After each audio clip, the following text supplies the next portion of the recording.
What's crack the lack in Gaming Nation? Mountain Speed, John the Gamer 64, the legend, the one and only, and yours truly. And here we are with episode 16 of the Gamer Updates. My birthday just passed recently, a couple days ago, so I'm going to show you what I got from that, as well as a couple purchases elsewhere. And yeah, alright. So, first birthday gift I got was Super Mario RPG on Nintendo Switch. Looked like a pretty cool remake, so yeah, I kind of requested this one. So I remember I rented it like back in the day, but I wasn't too hardcore into RPGs. I mean, I loved Mario, but I don't know. As a kid, I guess I wasn't like too huge on RPGs. But as I got older, my love for RPGs actually grew. So, yeah. I mean, hopefully I can get the original cart someday.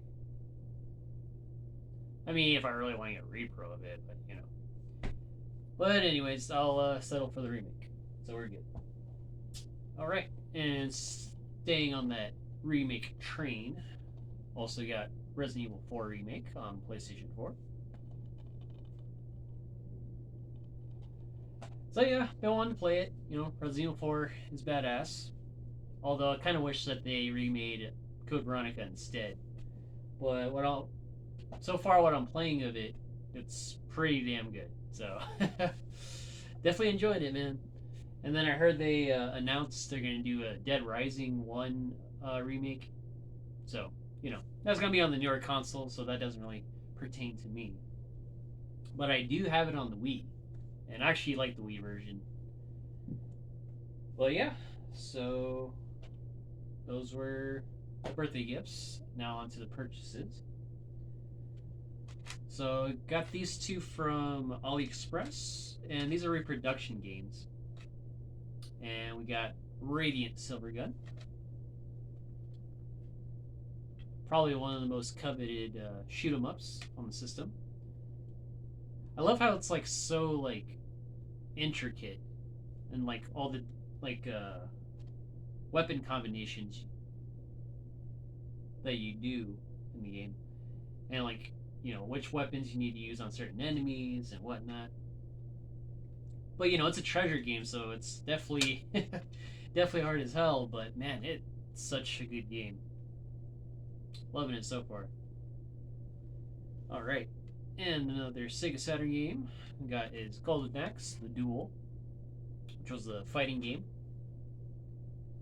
Definitely enjoying this one. So both of those games were about $13 each. And what's cool is how they also did the reproduction case as well. But yeah, that's pretty sick. Pretty sick. Well, reason I mess around with reproduction games, especially on the Saturn, because the U.S. versions of all these games are so freaking pricey. It's ridiculous, man. It's they think we're gonna give an arm and a leg just to get those original games. But then again, you could just get the Japanese copies of some of these games, like on eBay, for instance. And I got Nights into Dreams for around $10 or so. And yeah, man. So if you start collecting for a Sega Saturn, buy the pseudo Saturn cart, so you're able to play burnt games as well as reproduction games as well as imports. So definitely worth it if you're going to start collecting for Sega Saturn. So yeah. All right. Okay. This one's an eBay purchase. I'm pretty sure this one you can play offline, but it's portable. Phantasy Star Portable 2 on PSP. Only paid $6 for this. I read on Google and did my research, so you can't actually play this offline. So yeah, definitely looking forward to playing this. And last purchase, got this from Dollar Tree. Got this cool Batman Arkham Knight Hot Wheels Batmobile. Had to get it.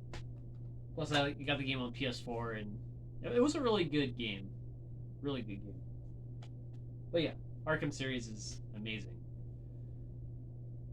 Although I did not play the newest one, obviously, because, definitely didn't want to get into the next gen consoles and all that. Cause, not my thing right now, so I'll stick in the old school department. Oh, yeah. I also bought these from AliExpress for like a buck something, $1.79. These cool, like, thumbstick grips for the Nintendo Switch. Just like Kirby. Got one with his mouth open, the other him smiling. Pretty neat, pretty neat. Okay, and last thing we want to talk about is the details that were released a couple weeks ago regarding the Crazy Taxi reboot. So I found out that it's going to be open world, which I do love that aspect.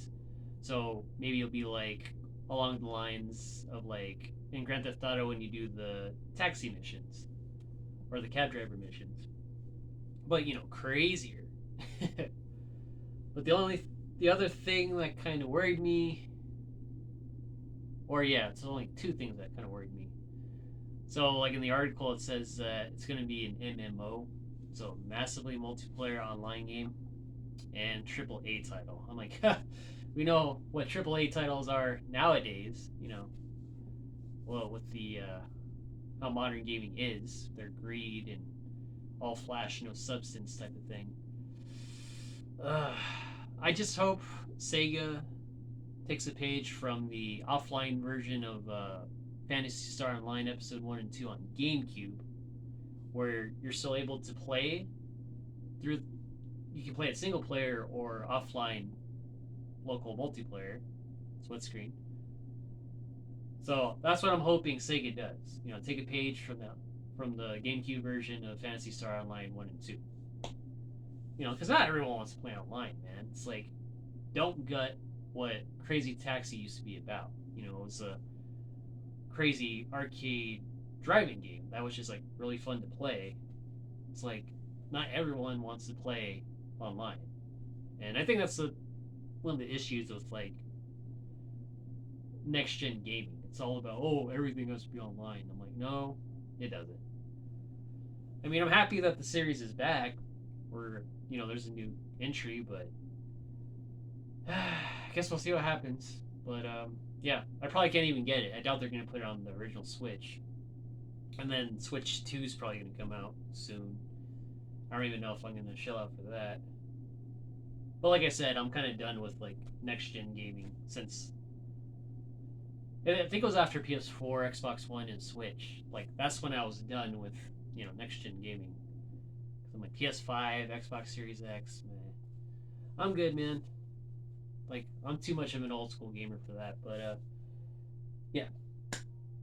All right, folks. That concludes the gamer updates, episode 15 or 16. I could be wrong, but it'll be in the title. So until next time, love, peace, chicken.